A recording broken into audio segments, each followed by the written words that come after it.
Hey guys, welcome back to the shop. Thanks for stopping by. This week we're going to button up the Nomad. Finally. Balls.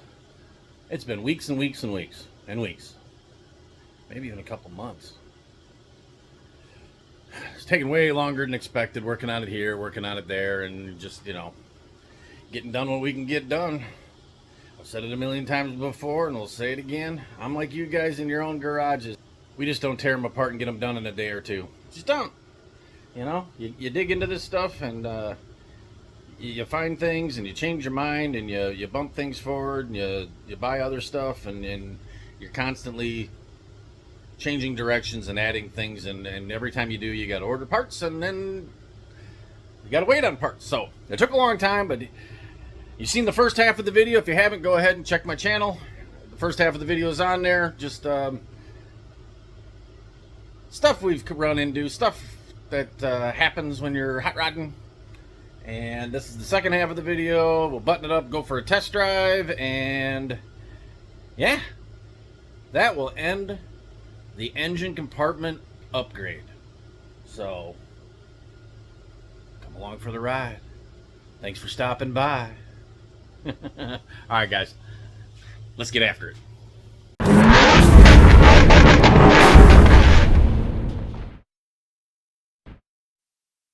All right, guys, I'll update.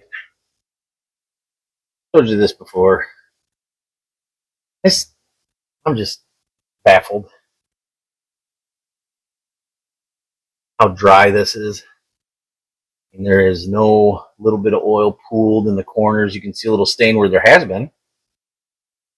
I don't know if Florida heat, like this haven't run for 3 years. It's been in air conditioning for the last 2, but in the 3 before that, it was in just a garage that had ceiling fans and no air conditioning or anything. Does the Florida heat cause all this stuff to evaporate?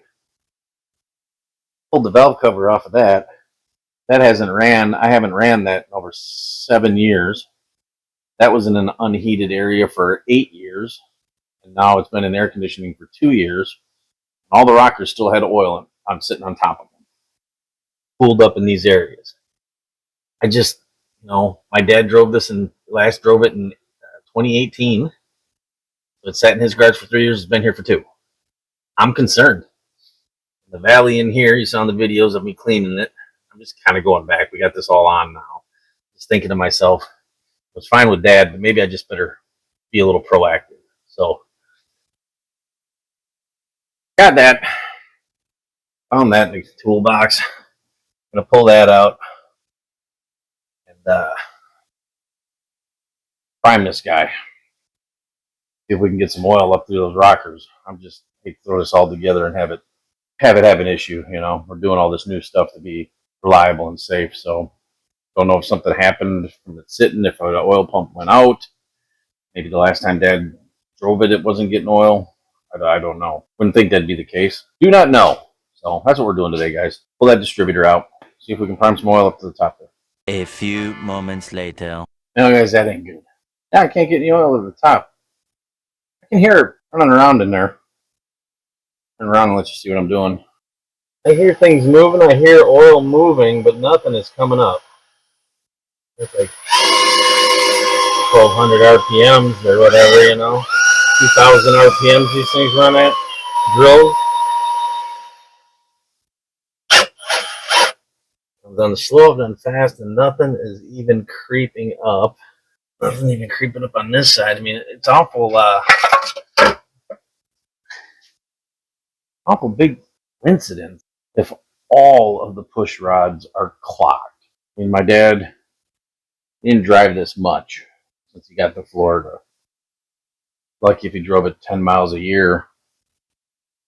Pulling in and out of the garage a few times, driving around the block a couple of times, a couple miles here, a couple miles there, and not every year. So heat down here causes something to go on in the push rods. I guess that's my next look. It's just all 16 of them. 2 steps back, and then we'll take 1 step closer. 1 step closer in knowledge of something's going on here, and I'm just wondering of the lack of driving it and the 17 years they were down here, just the little putts here and little putts there. Maybe the seal in that oil pump's gone bad. I hear oil flopping around in there. I hear squishiness, for lack of a better term. I hear squishiness going on, squishy, squishy. Like there's oil moving around somewhere. So I guess my next thing is I'll just check those push rods, see if they're clogged up. I know these oil primers. For those of you that are gonna hopefully see this video and comment, go ahead, comment. Let me know what you think. Never had a problem with one of these drills turning an oil primer, 600-700 RPMs and getting oil. Not a lot of oil. A lot of people are like, oh, you gotta turn them up to 1,000. I don't know. This drill turns 1,200, 1,800 RPMs, but it's not necessarily engine RPMs, right? I don't know if that correlates to the engine was running 1,800. Is that the same? Is the drill creating the same 1,800, or is the engine creating double that? I don't know. At 600, is it creating double, triple that? I don't know. Never thought about it. But in a fresh motor or a motor I know to be good that hasn't sat that I'm familiar with, priming it like that, having maybe changed a cam or done something like that, and then priming it like that, I've never had a problem getting oil up. Never had to do it on an old motor that nothing's been changed. And if I'm correct on the date code on this, it's a 78 Chevy pickup truck. It was put in 82, talking to my brother. This restoration was done in 82, and they put that motor in 82. So that motor was 4 years old when it was put in here. In 82, a 78 Chevy truck wasn't a hot rod. It was just a truck. It was a 4-year-old truck that had been rear-ended, I guess. It was there for, been in an accident, towed there. We ended up with it and was using parts off of it. Square body. They were still a thing in 82 when this was put in. Square bodies were still on the road, so it was a brand new truck nobody gave two shits about. But trucks back then, did you get 6,000 miles a year? I know they didn't get 10. Not like people drive nowadays 10,000 miles a year or more, but I mean that's more common. Back then, not so common, So let's say it did get 6. That's 24,000 miles. My dad maybe has put round trip. They did 2,000 miles round trip, 2,500 round trip, 5,000 miles. They drove down here, scoped the place out. A few car shows. I mean, a couple hundred miles a year. I mean, does this thing have 30,000? Let's say 40,000 miles on it. Since 1982? Maybe that oil pump's bad. God, I hope not. It's one more thing I just don't want to have to deal with. All right, let me pull a rocker. See what we're dealing with. Well, pulled that out. There's oil at the tip here, and I ran out. I looked down through here. I don't know if you guys can see this or not. I got no lighting whatsoever through that. Well, I can see a little bit. Oh, there we go.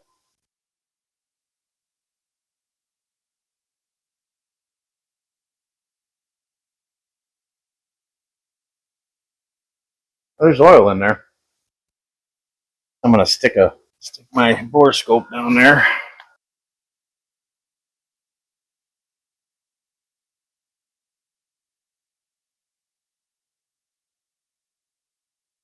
That's good. We're getting oil to all of them, but why aren't we getting oil up the rod?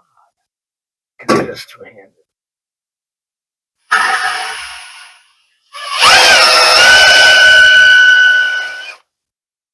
Okay, that's good.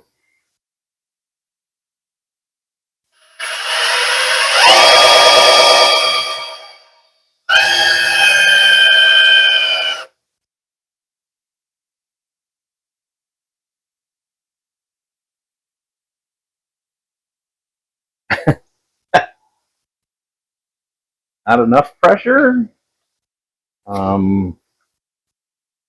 Motor's been sitting too long. That the Lifter's got to pump up. Now it's just shooting through, but you'd think that that'd still be enough to get it to shoot up that push rod. So I guess it's all right. Got oil pressure. So I'll put that push rod back in there. I mean, I ran it off video here, off camera here. I ran it for a minute straight. It's an oil pump. I think once the motor's running and all them lifters get bouncing around and chattering around and everything and pumped back up, then there'll be more pressure to come up. I think when everything's moving, I worry. Just want this done, running good, no issues for my brother and for myself. Because done with this, I can worry about doing the air conditioning later on down the road. I can work on a few of my other projects I got going on, get things moving. Got a few things to button up on things that I want to do. And I need this out of here, so we got oil. Can't check oil pressure. My dad's got a digital gauge. Battery's got to be hooked up for the digital gauge to work. And we ain't got no battery tray or nothing in here, so carry on. Go from there. All right, back at it.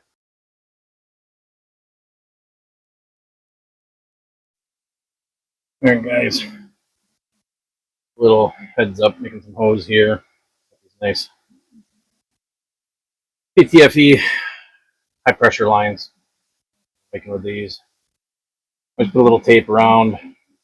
Hold that nut in there. Marring it. And I have a special hand fitting crescent wrench that's supposed to help from marring that. So can't do it holding the hands here, and need both hands. Get her done. It turned out pretty good.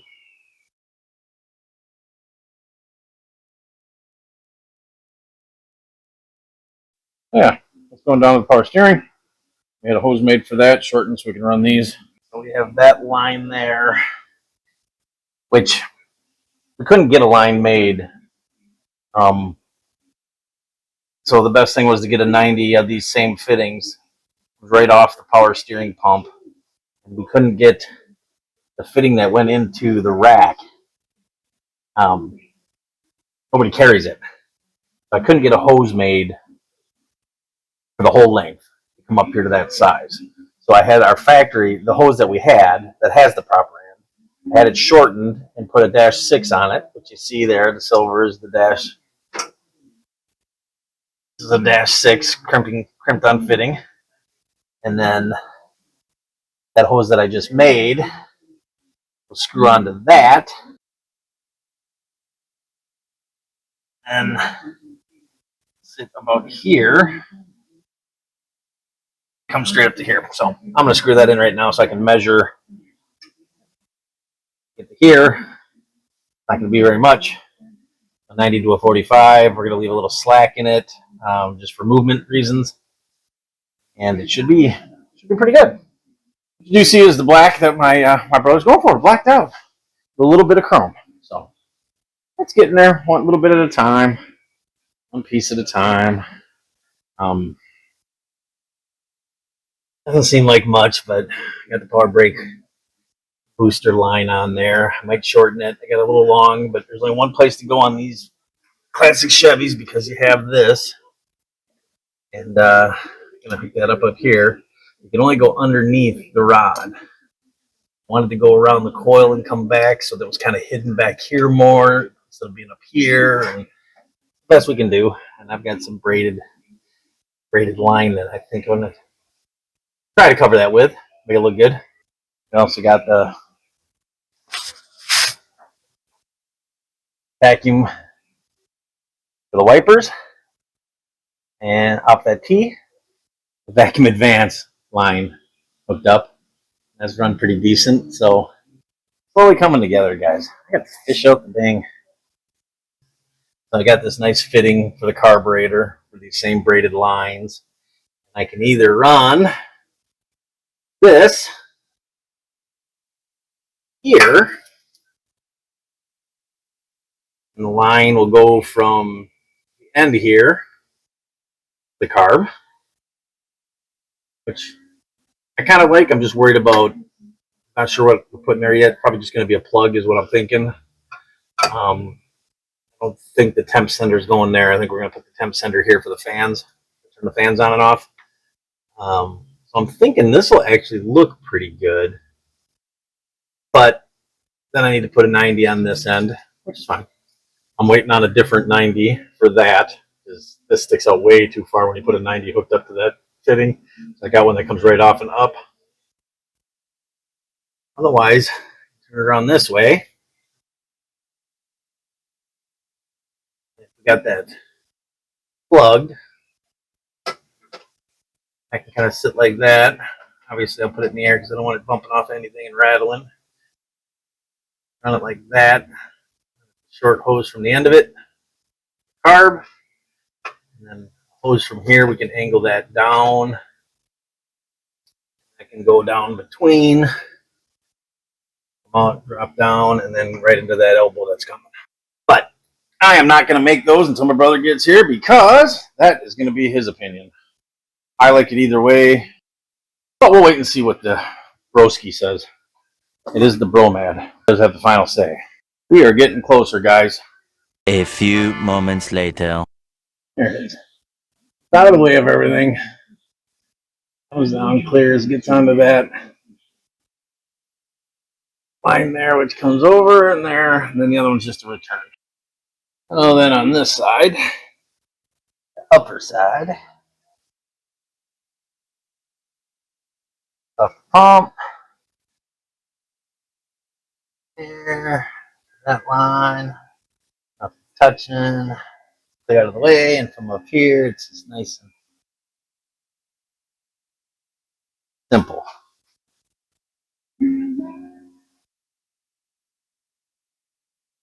I think that's good. Oh, slowly but surely. I feel like I should be, and I'm sure you're all out there screaming at the top of your lungs at the, just get it done. It don't take that long. What is the problem? Even though it's going to be a short video or an hour-long video, this is literally taking 4 to 5 weeks by the time you see this. Yeah, no different than you guys at home in your garage, I guess. It's time to go home, eat some supper. Tomorrow, hopefully getting pretty close to this buttoned up. Fancy schmancy guy here. We're working on carb. I'm going to measure this end. Tape.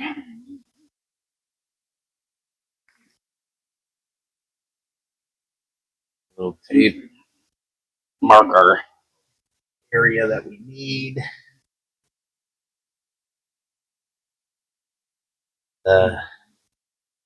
Run this out like that.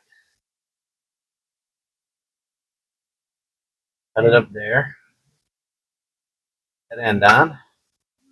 Get this to sit in here somewhere. And have that aimed down towards the fuel pump. Get that line installed at the length. Hopefully, probably have to bring a bracket, but hopefully this line's tough enough that this should just hover here. And what I want. Bottom one's on it. This up, and then this will be so stiff on that end that it can't go nowhere. So I'll sit here. I think that'll look good. What's next?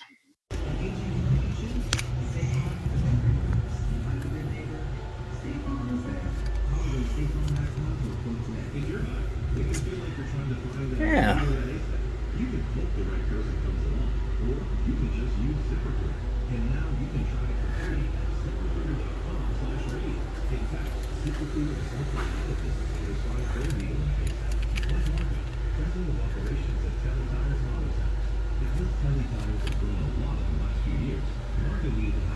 I think that looks good. I think that'll work. Got Got that and the power steering buttoned up. Yeah, so on to the next thing. All right, guys. Just doing a little, swapping the plugs out, doing a little archaeology on the plugs. Automotive archaeology, see what we've been dealing with. Those are a little crusty. I don't think I've been driven enough. Again, this vehicle ran fine when it was parked 5 years ago. That might be from humidity of being sitting for 5 years, but heat range looks about right. Timing looks a little far for me, if that's the timing line there. Maybe I'm going to set this to what they call for base on this and go from there. Plug number 1, Champion. Not a big fan of these. They don't last long. They were cheap back in the day. I know people have their own opinions about plugs. Me personally, I run AC Delcos and everything I've got that's not a high horsepower application. And even then, getting into 500-600 horse, which I know nowadays isn't considered high horsepower, but in a small block that is. I'll run a really good AC Delco or switch over to NGK. You get into higher than 500 horse and you want to run like a race type style plug, NGK race plug, a little different. But for me, on the cruisers, when you're about 225 horse, 200 horse, these don't last. I've had in the past vehicles that didn't run as smooth or as smooth. That's the only thing I can think of. They ran a little rough on these. They ran a little rough on auto lights. But AC Delcos, for some reason, in a Chevy small block that's around 300 horse, the AC Delcos, just by putting those plugs in, tend to run smoother. Don't ask me why. Maybe it's all in my head, but that's just my 2 cents. I don't know if because AC Delco and GM are hand in hand, that maybe the heat range that's recommended for an AC Delco doesn't cross-reference exactly to these or to the other plugs, so therefore these are always a hair off. This wasn't too bad for heat range. It looks pretty good there. Get back in there. Looks a little hot, but nothing I would ever worry about. So, yep, AC Delcos with the gapping. They're recommended for this engine, being a 78 engine. They recommend 35 from the factory. Just make sure they're all the same. You're going to get better runability, better drivability. 35 to 45. Some guys run 45. Getting an upper horsepower 45 makes a little bit of difference. Recommended 35. That's what I'm going to run. This has been my 2 cents worth. All right, let's get back to it. Oh, and recommended for this engine. Again, we write down what's in the book. It says 35 for this. That's usually what these plugs will come out at. We'll check them when we pull them out.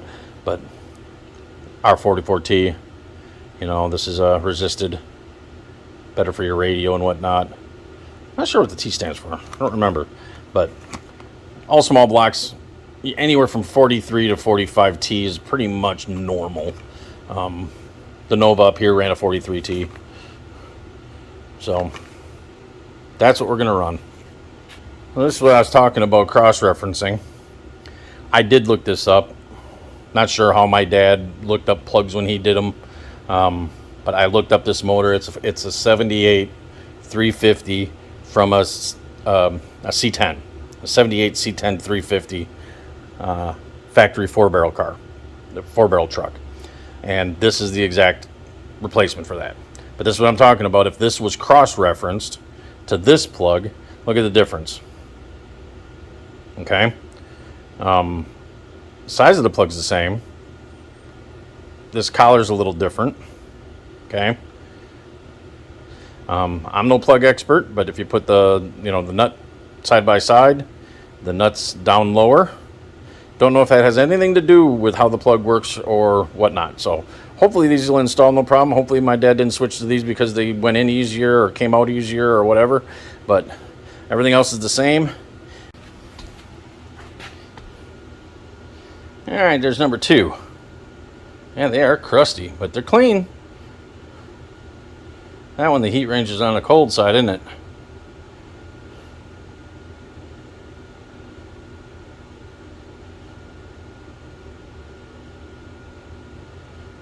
timing on that one is a little bit further in. So yeah, this will benefit from going about 8 degrees. I know.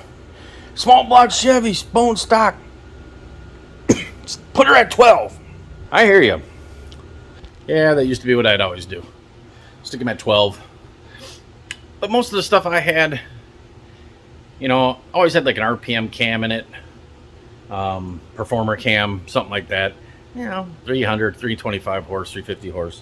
And I've noticed, I never messed with that stuff with my cruisers and my drivers that I had when I was younger, because I was young and I bought it and I had to drive it every day. And I'd do a tune-up and I'd just leave it the way it was because it ran good. So I never really messed with it too much. But I noticed my dad's 57.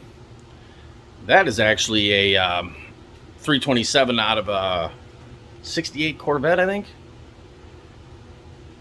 327 out of a 68 Corvette, something like that. Again, not real huge high horsepower, but it should be 300, right in that ballpark. And put a Holly carb on it, put a nice Holly on it. When I went to reset the timing, I set it at 12. She ran great. But she would diesel like crazy when you'd shut it off. Sometimes it was hard starting after you drove it for a while. It'd start right off in the driveway, first start. But if you drove it for a while and stopped and then got in and hit the key again, it would and fire off. So I started playing with it, and I'm like, okay, I want to play with that a little bit and take it down. I took it down 2 degrees at a time, and it got better, And the recommended, I ended up looking up for that vehicle, and recommended from the factory was 6 degrees, which I thought was really low. Half of what I'd had in there, Set it at 6 degrees, and that thing, hot, cold, drive it all day, haven't drove it in a month. Hit that key and you barely touch, the starter barely engages. Oh, just smooth as glass. You shut it off, it kills the engine instantly. There's no run on, there's no little hiccup, there's no dieseling, there's nothing. It just shuts off and it fires up instantly. And that was a few years ago. And ever since then, when I start getting a vehicle that gives me a little fit, well, do the smart thing. Go back to what the factory told you to set it at if it's not a hopped up motor, So it's always between 6 and 8 degrees. I've run into several of the throttle body injected vehicles that everybody had them bumped up, because that's what you used to do. You'd get your vehicle and you'd bump the timing 4 degrees. If it was supposed to be at 6 or 8, you'd put it at 12. And it was a hot rod, wide open. I've been noticing I got, 3 or 4 vehicles that I've gone through in the past with these throttle body injections, and number one, people set those timings wrong. Anyways, they forget to unplug the wire from the spark box and set the base timing that way. But every one of them had a drivability problem at idle or off a line. You go to take off a line and always had a stumble. Nothing bad, nothing that would kill the motor, but it wasn't like, you're like, why isn't this? Something's wrong with it. It didn't come from the factory this way. Go in there and look at the timing. Sure enough, somebody's messed with the timing or didn't know how to set the timing and did it wrong. Whatever. Go back, set the timing proper, and the next thing you know, the vehicle just runs beautiful. So you got a bone stock vehicle. Follow the bone stock timing within 1 or 2 degrees. Don't be bumping them 6-10 degrees. Don't be going from 6 to 12. Don't be going from 8 to 14 or 12. And unless you don't mind the slight bog off the line when you're driving around. I mean, me personally, I'm older now. I got people with me, and that little slight bog makes me look at them, and they look at you, and they're like, well, you don't know what you're doing? Car runs like shit off the line. Runs good otherwise. I like it just to be smooth as glass. Take off from the line, no problem. Starts instantly. No dieseling. To me, that's man, I'm getting old. I'm not a kid no more. When I was a kid, I didn't care about all that. All I cared about was wide open. But again, just my 2 cents worth. So I ain't gonna bore you with the other 6 of these. We're looking good so far. If I find one that's really crazy, out of whack or something like that, I'll show you. But let me get these plugs in, and then my next thing is gonna be custom made plug wires. So here we go. Well, if you guys watched previous video where we had to do different headers to fit the steering shaft for the new rack and pinion, why don't these guys plan these out better? That don't make no sense. I could barely get the plug on number 3. Number 1, 3. Yeah. No, number 5. I can get it. I'm like, all right, they thought it out at least. It's, it barely get the plug in from this one angle. I can get it in. And then let me show you this next thing. So number 7. Looks like it's all in a good spot. Look at that header. Cannot get a plug wrench on there. We're going to try just a 5/8 wrench, and hopefully that'll be enough. But why can't they figure that stuff out a little better? I mean, it's not like there's not a ton of room. There's tons of room that you could have went a little wider. You could have taken, these 2 pipes out. I mean, you're looking for aesthetics. They look nice and straight and neat, but if they don't work, you can't change a plug. Or was it supposed to have angled plugs? Didn't say nothing in the ad when we ordered the headers. Didn't say for angled plugs only. Didn't say that. Unbelievable. Hot rod man. If it was easy, we'd all be experts at it, right? All right, let me figure out what I got to do with this. Hopefully just a 5/8 wrench will be enough. We'll see. Yeah, this is number 2. Number 2 cylinder. I just get a kick out of this, that's all. I don't know if this is from sitting.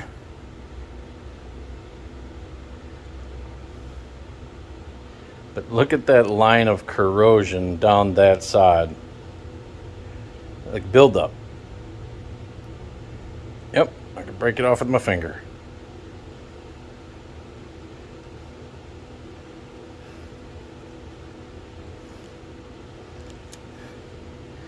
It don't look to me like it's been burning coolant or nothing.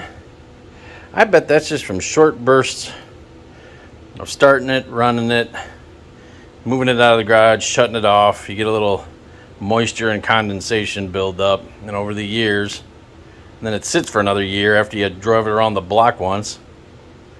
Never really has a chance to burn off that. I mean, they've lived down here 18 plus years, and he drove that thing maybe 5 miles, 10 miles a year, maybe, and not every year. Move it out of the garage, pull it back in the garage, move it out of the garage, drive it around, move it back in the garage. It never got to the highway in 18 plus years, or actually drove, so that might be a little corrosion there. Other than that, plug looks good.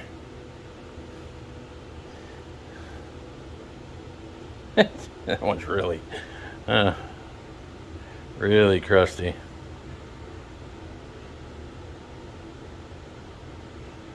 Huh. I just thought you maybe find that interesting.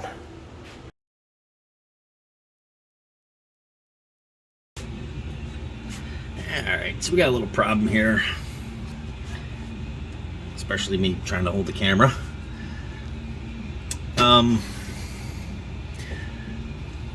So this is a wire holder I've used in a couple of vehicles. The plug wire runs down. This would be for the number 2 plug. Come out, loop around to there. This is for the number, this one comes down, we'll loop around and go in. This is for number 4, we'll loop in. Well, this one has no room to move,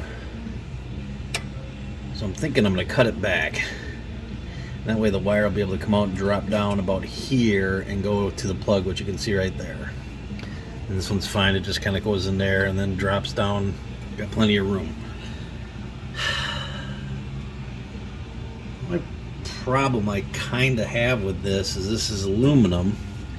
And I don't remember this being an issue before with my other ones, and maybe I'm overthinking it, but this being aluminum, this is really close. I think it'll sit up a little bit higher with the valve covers we're going to run, but am I going to have a problem with the heat transferring to this aluminum, causing these plug wires to get hot or possibly melt?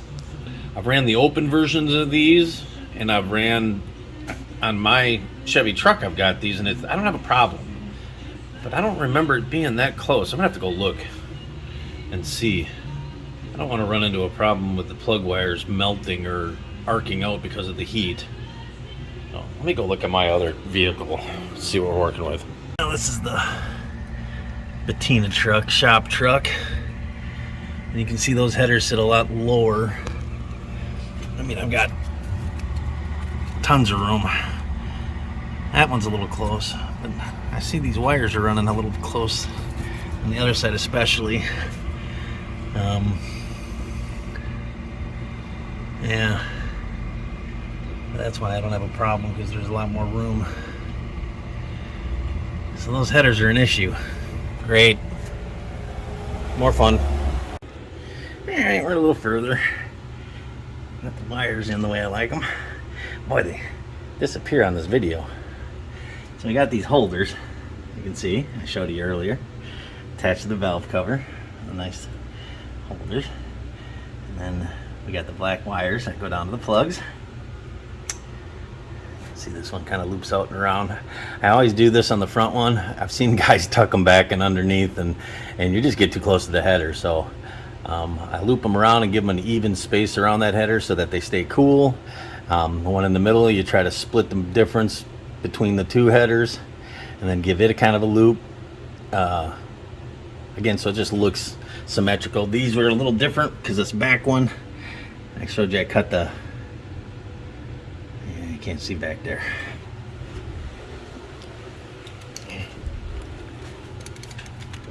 There we go. So that loops out. And then number 8, kind of the same thing. I loop it away from that back pipe a little bit. I might loop it a little bit more to the right there, just to kind of get some distance on that 8th cylinder 8 header pipe. But then they sneak around behind there, and they come up through here. I will button them up here a little cleaner. Then what we're doing is, you gotta make our own ends. So we're gonna cut these to length so that nice, I just like nice run spark plug wires. I don't always cut them to length. Should say that I've probably done a half a dozen vehicles, and I've learned more and more every year, every time I do them. But I order the cut the length ones. They always come with this little crimper here that you can put in your vise, and then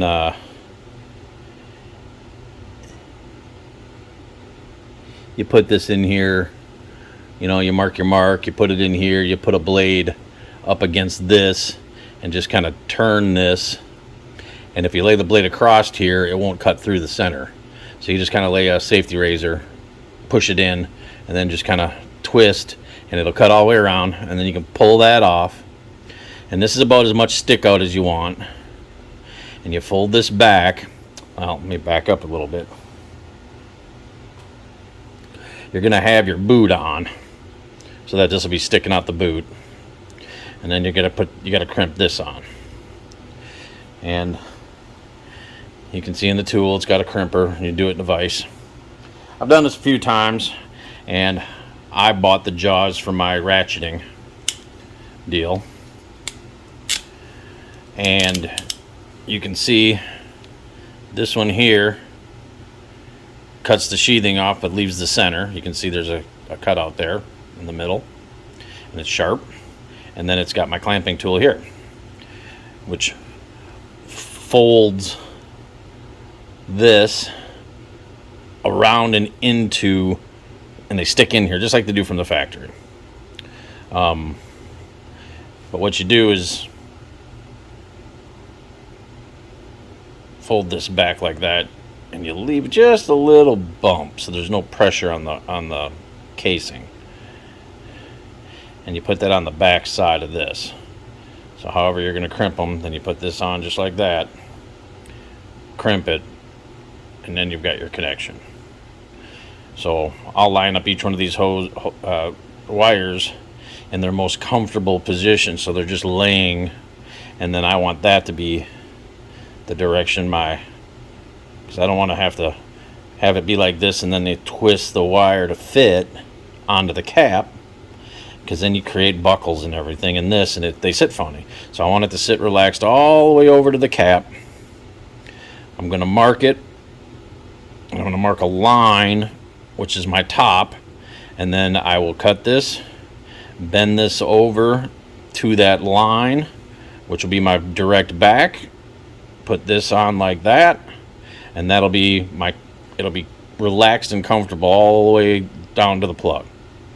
And then crimp it, and then you slide your boot forward, snap it onto the cap, onto the next one. So it's just easier for me to show you like this. I'll show you the done product.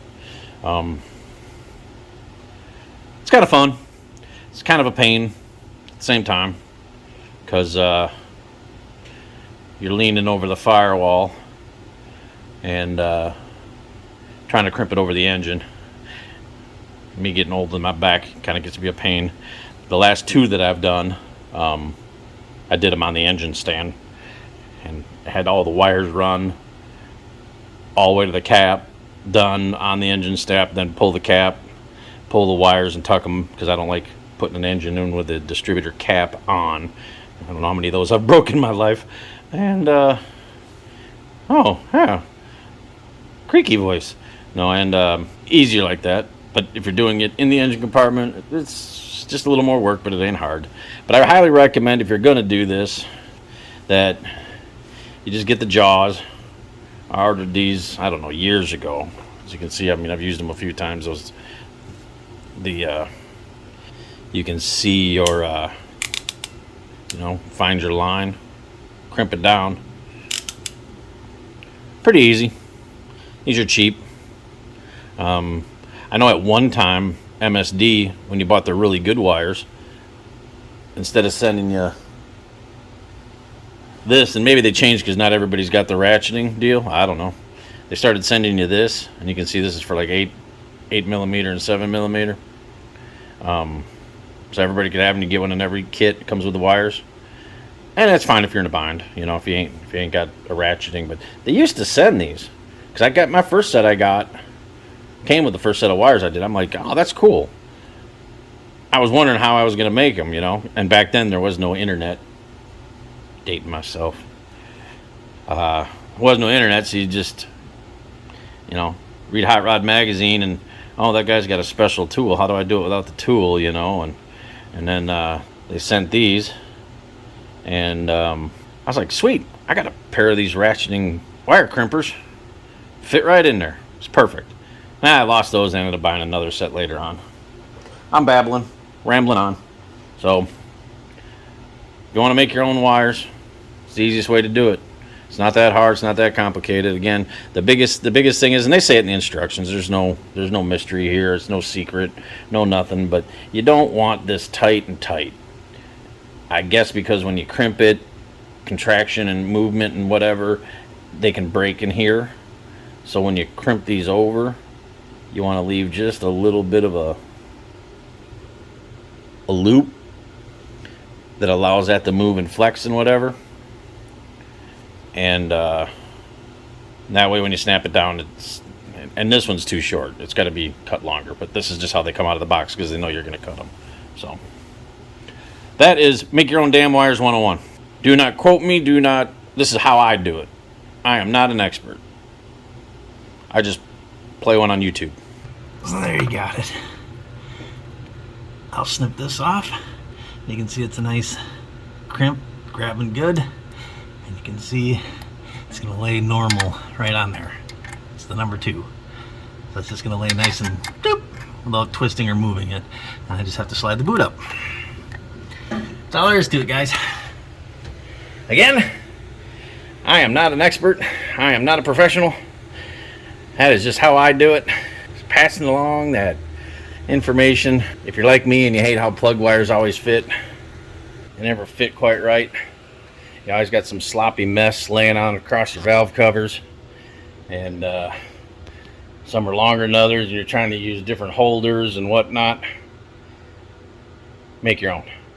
It really it makes a world of difference. Yeah, that's gonna look good. Let me get I'm doing these 4 first, just so I can see what they're going to look like and how the holders are going to work. And then on that side, I'm not putting the other valve cover on yet, because I got some wiring to do on that side, and I don't want to scratch up my brother's nice new valve covers.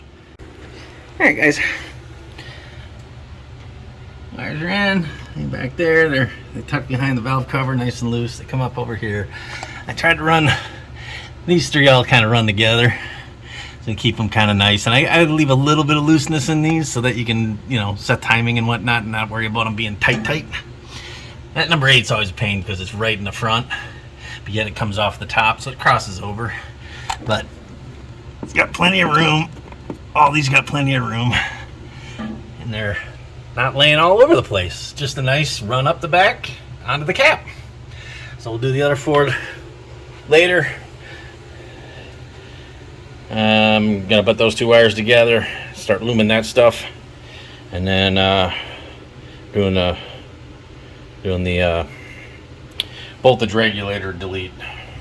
That'll be the next thing. All right, guys, just cleaning up a little wiring under here, and there's this big wad of tape I untaped, and this big ball of solder was under there. I know my dad didn't do this, so somebody somewhere for a starter wire thought that was all right. Unreal. Good thing I'm going through and cleaning this up. It's all green and all that too, but this was behind the battery box, and I know my dad never had that off. So when they were painting it and doing whatever and pulled the motor, those guys must have done this. And I tell you what, that is some scary, cold-ass soldering garbage. So we'll clean that up. Running these nicer, trying to get them tucked. Thought you'd get a kick out of that. A few moments later. Okay, and just for a little reference on that wiring there, I use these insulationless butt connectors, and then I stick heat shrink over, and this is that same line now without the solder. And then I did this one too, is kind of the same thing. So instead of doing the blue butt connectors and stuff, that just looks nicer, cleaner. And I'm going to put this all underneath that wire loom, and it's thinner instead of the big butt connector sticking out. And it's easier to get the wire loom over, and it's insulated, and it's good. So just a little tech tip on how I do it. All right.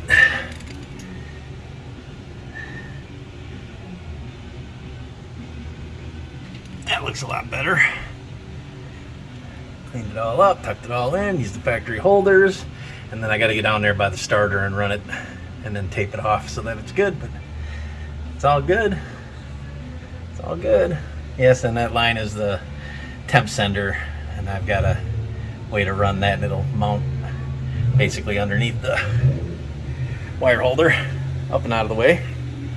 But we're getting there. A lot closer.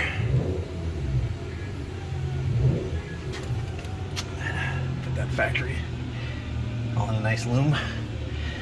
I'm doing the same off of here. Just got to decide where to run it. Be nice and clean in here. One step closer. One step closer. Digging the plug wires. Loom. Yeah, sure. All right, let me see if I can walk you through here what we had accomplished. I haven't been filming a lot of this stuff. It's just redundancy. But got the wires run on this side. But see back here, shift linkage is really close to that wire separator. So I actually had to cut about an inch off the back of it and notch the number 8. So that when you shift, it doesn't hit the wires. The wires have movement, and nothing's rubbing on the wires, nothing's rubbing on the linkage. So you still have free movement. Isn't that fun? Hot rodding, guys. Hot rodding. Now we're getting there. Valve covers on. That's what I'm doing today, and then probably lift the car up and run the battery, 10 gauge battery, off of the alternator. Run that down across the cross member on the back side and over to the starter. And this, other than just a little cleaning up, this will be done. And that's where we're at so far. There's your update. Got the belt on. Gonna put the covers on. Start with that one. Got a cover for that. Got a cover for the alternator over there. Make it look nice. Not that you're gonna see this real well, but again, people do this stuff because they want to. It looks good. So this is the cover for that. Little bracket here goes on there, and this bolts to that. So you don't need to see me bolting on covers, but just letting you know where we're at. I'll come back and show you when it's done. A few moments later. There we go. Sharp. So that cover there for the air conditioning. That covers up the idler pulley. Little plug there so you don't see the bolt behind there. And yeah, that belt will sit back a little further once we get it started, and it'll self-center.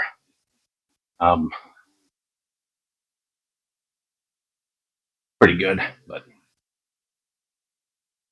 all right. Covers and belts on. 2 more jobs done. All right, time to wire. All right, guys. After weeks and weeks and weeks of a little bit here, a little bit there doing this engine compartment, we're adding fluids tonight.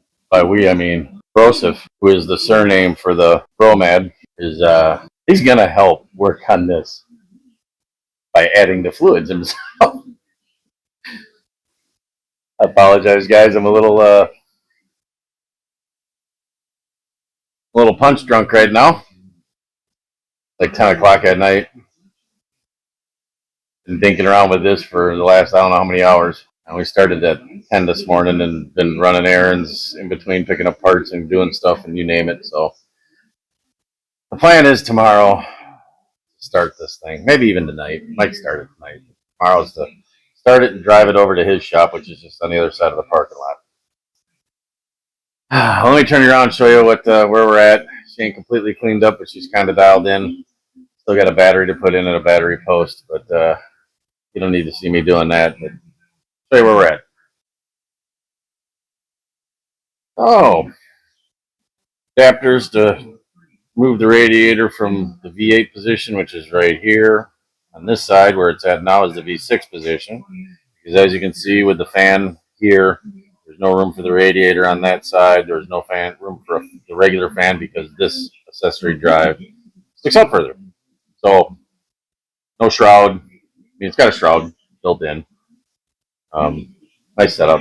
Still got to wire that up. Got a little miscellaneous stuff left to do. I'll put some coolant in. These nice ends, valve covers, got all the wiring tucked and nice. Gonna do a little touch up on the radiator there, but this is gonna get a full condenser for the AC system, but that's a couple months down the road yet. Led the brakes yesterday. Everything's wired. We're gonna put fluid in the power steering. It's already topped off with oil. Yeah, we're gonna put some fluids in it, and maybe even put gas in it. We went and got gas. Maybe we'll fire it up tonight. Cooled off enough outside, we can pop some doors open to ventilate, and maybe not die of heat exhaustion. It's been like 100 every day. Oh, uh-oh. Funnel boy. That, yeah. That. What are you making perfume with that little thing? Yeah, that is. It's almost bigger than that. Yeah, but the output's way too small. Just aim. Pretend you're peeing and don't pee on the floor because your wife will carry a new one. Split your wig open on. It's gonna go now. I'm gonna pull that out.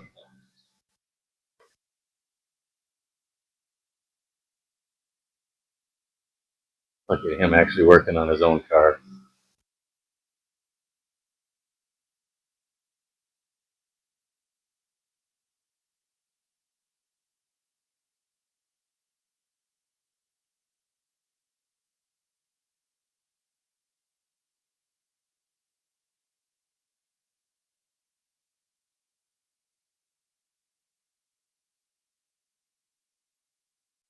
We'll see.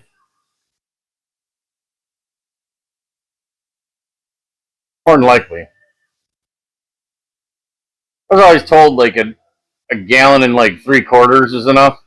And I always end up putting 2 in and I don't have enough to top it off. So I always buy 3. 3 is usually enough. Every car is different, but it always seems like every car I've ever had, 2 ain't enough.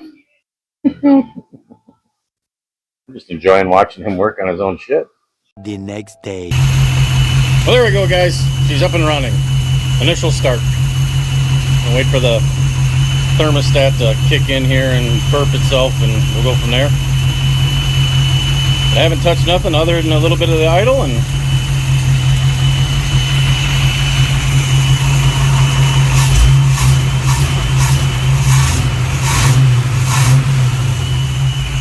needs a little adjustment. Pretty good. Pretty good. The Bromad's alive. Back around here, you can hear got a little exhaust leak on that exhaust system. I can hear underneath there by probably by the muffler.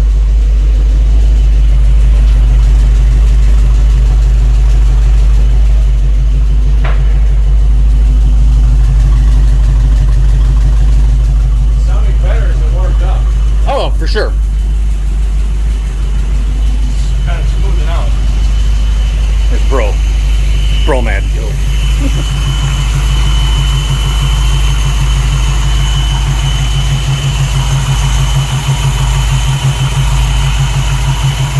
Alright, get some cooling in here so she can burp. My dad leaked. Now, that's how hot rodding goes. Here he goes, guys. The old thermostat opened up and she burped, and this shot up like Old Faithful fountain. Made a mess of everything. We caught it in time before it soaked everything completely, but not completely in time. Now we're just wiping everything down. Typical hot rodding, fighting you tooth and nail to the end. Usually the thermostat opens and this thing will burp a little bit, and this will rise up a little bit past where it is, and then it'll suck it all back down. And well, for whatever reason, this one, and probably because we don't have the fan hooked up yet, so it was getting hot quick and got a geyser. So good times.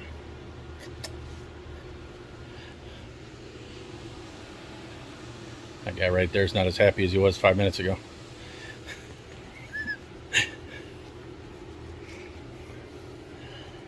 Oh, nice, clean, fresh engine bay, and now it's covered in antifreeze.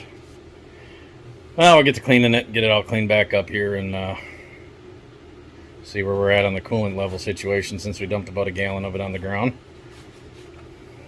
Retop this puppy off. Hopefully she's done burping, and maybe I'll hot wire that fan. We just haven't got the relay in yet, so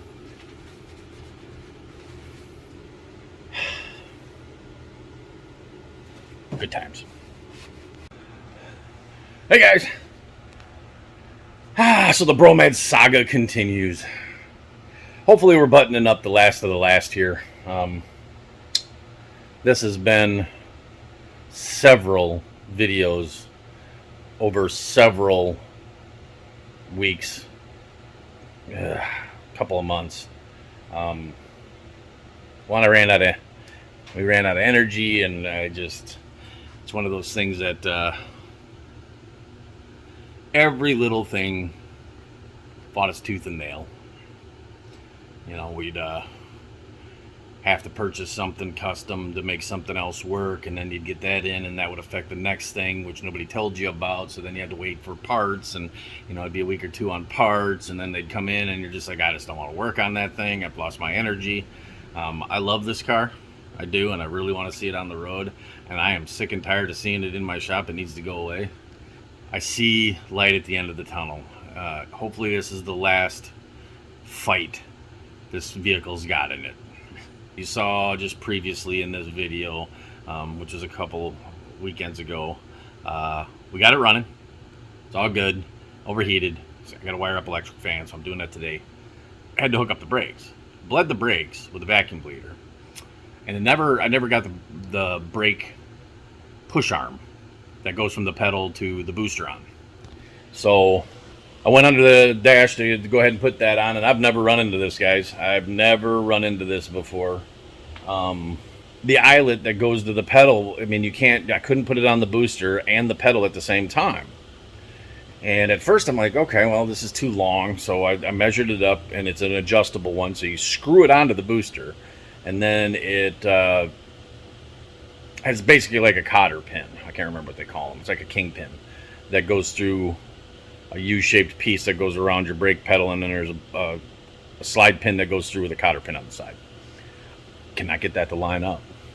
If I adjust it to get it to line up, the part that screws onto the booster unscrews from the clip up here, and it was just a fight. I ended up cutting it like 3 times, and it's at the exact length right now with some adjustability, but I still can't get it on, and I'd have to push the pedal in and then hope when I'm coming back catch it with the pin, but then I run the risk of it being in the wrong alignment. So I thought about it, and it's like 1/8 of an inch. I'm not even at this point. And then I still have some adjustability for the pedal, and hopefully this thing isn't too short that I need a lot more adjustability. I'm going off of the natural feel of the pedal, the booster, without rambling on too much. So here's what I came up with. Let me turn you around. So what I went ahead and did, I unloosened these bolts, all 4 of them, and pulled the booster away from the firewall. So hopefully that'll give me the room I need under the dash here, which is part of the problem that I'm having. I'm on the rack, and after we started it, I need to get underneath and readjust all the exhaust bolts. There was a slight exhaust leak, so I got to go through all the clamps and make sure they're all good and tight. But I don't have a lot of room to get in and out. I don't have anywhere right now to go that way, so I can open the door all the way.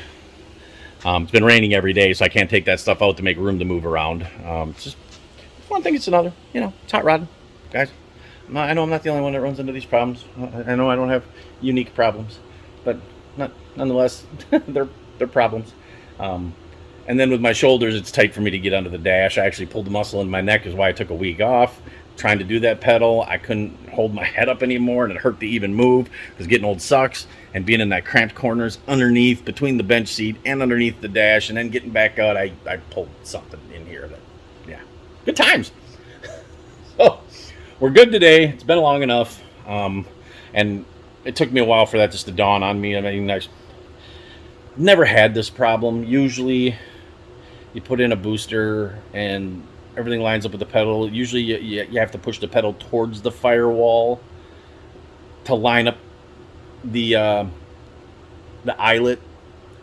And this one I've got to push the booster away from the firewall, and I just don't have enough leverage under there. With my shoulder issue, I was pushing with everything I had. I tried a crowbar, I had everything under. I could not get that booster to go in. If I put it on the pedal, which it wasn't lining up, it was still sitting on there, I could push the pedal and get it to go, but it was coming and going so fast that I couldn't do, like I said, trying to quickly jerk the pedal back and get the pin in and line up and all that. It's just in an awkward position. So hopefully this will give me more space than I need, and hopefully now I can go under there and everything will line up and I can actually adjust and get some decent pedal feel. And hopefully I don't have to adjust some pressure onto the booster before the brakes start to work, because I'll have to do this all over again, buy a longer rod and do this all over again, and possibly take that booster completely off to get that adjustability. So we don't want to do that. So I'm going to jump under the dash. As you can see, the window's up right now, so it's a little dirty, but that has a tight fit in there. I'm not a little man anymore. And this door only opens to that rubber and I got to meditate. So yeah, I spend a lot of time meditating.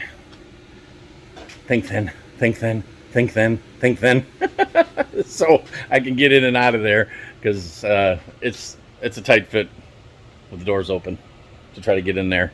And this side's got more room than the other side, so it's the way it goes. So hopefully that'll go well. And as you can see, there's no way I can film in there. I got nowhere to put a tripod or nothing where you can see what I'm doing. So just know I'm going in there and going to adjust, and then I'll come back out and talk to you about it. But as you can see, this is no different than you guys back home. Everybody has these problems. You know, I'm just doing what everybody else does, fighting one battle after another. I guess that's what makes it so sweet when we actually finish them, and you don't burn them to the ground if you actually make it to the finish line. That all the trials and tribulations that you went through, the exercise and futility, pays off in the end, and you enjoy that ride that much more. It makes it that much sweeter. Look what I did. All the troubles I had to face and all the problems that I solved and all the things I did to make this happen makes you like that vehicle in the end if you survive till the end without burning it to the ground, as I said. So, or maybe that's not the case. Maybe that's just me trying to make myself feel better for being a nutcase and putting myself through this on every project. Let me know in the comments below if you guys do that. Or if I'm just the only one. I don't know. So let me get after that. The next plan is it should be decent enough tomorrow, I think. It's been raining every day quite a bit. I think tomorrow there's supposed to be a break until the afternoon. We can move all this stuff out. I can do one more bleed of the brakes, foot pumping, and then we should be able to take it for its test drive. First test drive. Since, 2018 was the last time my dad drove it. And it'll be the first time my brother drives it with all the new stuff and with, everything we've done with the new brakes, the new rack and pinion steering, the new intake and carb, and the new, accessory drive kit up front, and new radiator and all that stuff, new exhaust. So we'll take it for a test drive from there. And then it's going into his garage, but he wants to replace all the pitting and put new bumpers on it because these are getting faded and don't have to shine like they used to. And he got new bumpers for it and all that kind of stuff. So he's going to disassemble the whole thing. And we'll probably do a video on it. I'm going to cut and buff the paint, wax it, kind of bring it back around. Years of being dusted off, he leaves little fine scratches. And then he's going to put all the emblems and all the stuff back on, and it'll be done. It'll be his cruiser for the winter. Hopefully have that done here in a couple of months, because September, October, so a month or two here in Florida becomes car season. Sure, they start doing more car things because the temperature and the humidity starts to dissipate, and then we have an enjoyable 6-month winter of 78, 80 degrees with no humidity, and it's just beautiful around here, and that'll be car season. So hoping to get that all done over a few weekends. That's what he's gonna do. So Rambletron over for this part. I'm gonna jump in there, hopefully get that brake lever installed, and I'll come back and either you can watch a grown man cry that it didn't work, or we'll celebrate it did work. So I'll be back. 2,000 years later. Woohoo, guys! Oh, I'm sweating to death. I only had to get in and out under there twice, which is good. Hopefully that's enough. The pedal's all the way to the top, and you start to move it. You can feel tension when you start to move it, but it's pretty loose, so we definitely need to bleed them. It's a completely new system, so I'm sure we'll have to bleed it a little bit more. So now I got the booster all tightened back up. That'll give us a little more playing room, because I was pushing on it. It was that much further away, and now it's 1/8 of an inch. Might even have been 1/4 of an inch out that I was able to loosen it. So that gives us some more play to pedal swing and whatnot. So yeah, should be good. We've got pretty much everything buttoned up under here.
pretty good. I will say one thing I need to look into though is it's tight, but it doesn't want to self-center when you're going around a corner, and that might be the alignment. A lot of the times the alignment they put in a little extra toe in, and that brake, because watch the steering wheel, it's barely doing it where it should already be straight. So that's part of the alignment. Okay. See, like right now it's still going where normally you'd be straightened out already. There's a little stumble there, but yeah, I think we take that timing down just a hair. I mean, this just needs stock timing. It doesn't need the 9 degrees. So stock would be what? 6.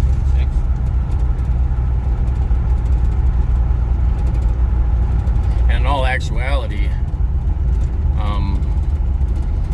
God, that brakes are something else. Good. Yeah, that's good. I don't think we want to bleed them again. No, I don't think we need to. I don't think we need to. I think they're good. That's pretty good. But it's nice because you can ride the first inch or so and it slows you down fine, but that emergency stops where you want it. Yeah. Here. What's the voltage? It's high now, right? Nothing. We're under 12. I thought it was lit up. Or high. no, is it lit up higher? Yeah, it looks like it to me. It looks like it's lit up all the way up to the top.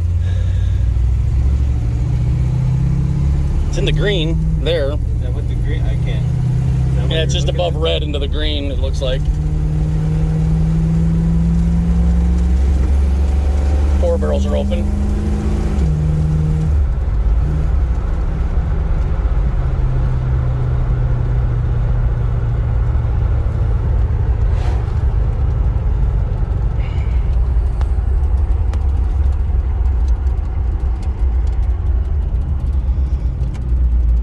Oh, no blinkers.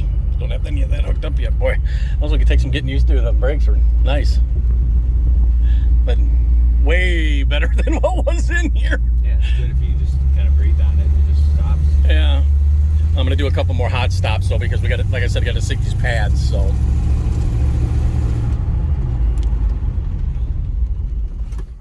Remember when we got 2 gallons of Yeah. there, so- That's shaking it up.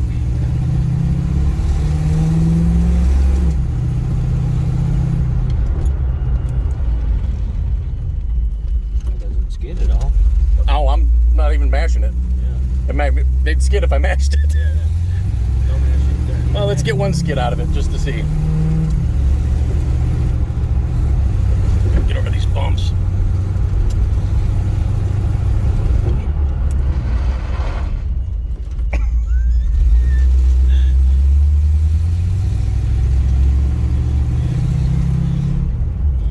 Other than that, steering feel good? It's a little Pretty tighter than I thought it would be, but it's rack. It's not power steering. It's power rack, which is different. It's more like a modern car and not like you're used to with your old Impalas where you could one finger them, you know. Right. It's better though. Oh, without a doubt. Here, I'll let you drive it real quick. Just slide over. You can just slide over, man. Brosif driving his Bromad for the first time.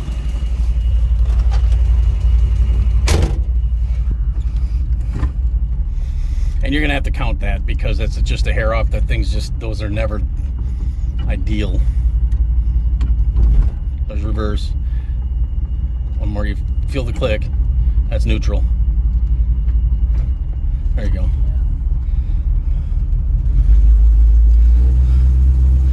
We got a little tuning to do, get that stumble out of there.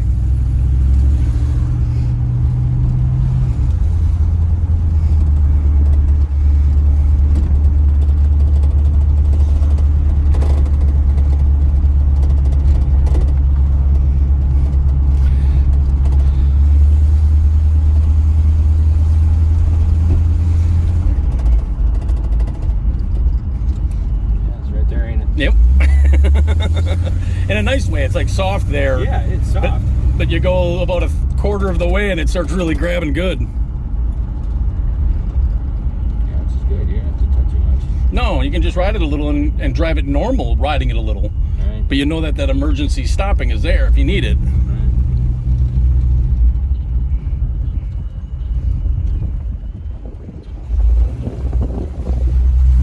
How's the steering feel? Yeah.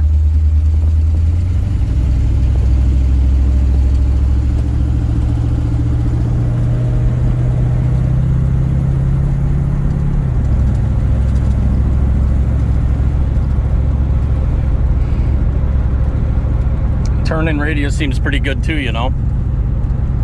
You don't have to turn the wheel like 3 times to go around the corner. Mm-hmm. It's Tracking pretty good. It's going to loosen up a little as we get driving here, you know. yeah, But it needs an alignment, without a doubt. yeah. And I think the tires too. Oh yeah, They seem pretty hard. yeah, I think that's probably what's kind of causing a little bit of this too. a little bit. But part of that is your toe is this. Yeah. And you usually tow them in like a degree or something, and that is what self-aligns the car and keeps you from drifting. That easy wander is like I said, these look perfectly dead straight when I put them together, and I'm like, I'm not gonna mess with it. It's good enough to get it to the alignment shop. Right.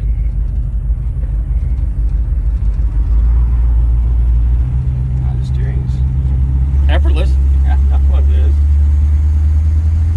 I was thinking in my head it was gonna be like more power steering like my 64 is, but I've never built a rack, so I didn't know what to expect. But I mean, rack and pinion on a car is not overpowered steering. It's just enough that it's effortless without being, it's not one finger steering, you know. Right.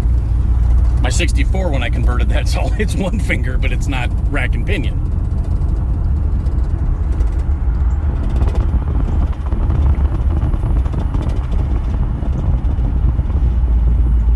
Disc brakes, baby. And not even an expensive kit. No, not really, considering. They were like, what, $265 Right. to convert the disc with new wheel bearings and calipers and the whole bit? I mean, it's just, they're basically like 80s truck 10-inch rotors, you know, Right. with their bracket kit to put it on. What an awesome upgrade.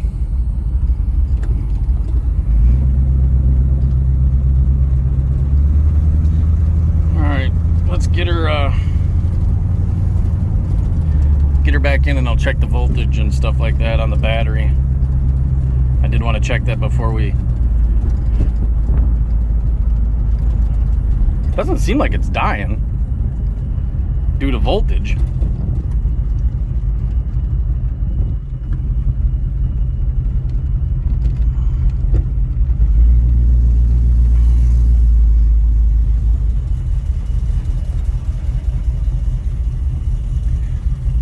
Two 2,000 years later.